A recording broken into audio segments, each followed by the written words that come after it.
வணக்கம் சார். நான் இன்றைக்கு 9வது கேள்வி விளங்கப்படுத்த போகிறேன். இவ்வுருவின் தலைகீழான தோற்றம் யாது? இதான் அந்த உரு. இப்போ ஒருத்தர் இப்படி நிற்கிறாருன்னா தலைகீழா நிற்கும் போது கால் மேல் வரும், கை ரெண்டும் உடம்பலம் மாறும். அப்ப இதே அத மாதிரி தான் இதுவும் தலைகீழா போடும் போது உடம்பலம் மாறும். அப்ப இந்த மேல இருக்கிற 2 ஊரும் கீழே வரும், உடம்பலம் மாறும். அப்படின்னா அதுக்கு 3 விடையும் பெறும். அது மாதிரி கீழே இருக்கிற ஊருக்கள் மேலே போகும்போது பலம் மாறி முக்கோணம் மேல் நோக்கி போகுது. அப்படின்னா அதுக்கு 2 விடையும் பெறும்.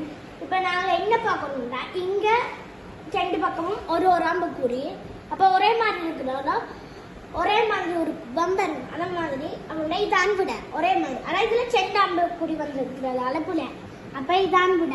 நன்றி.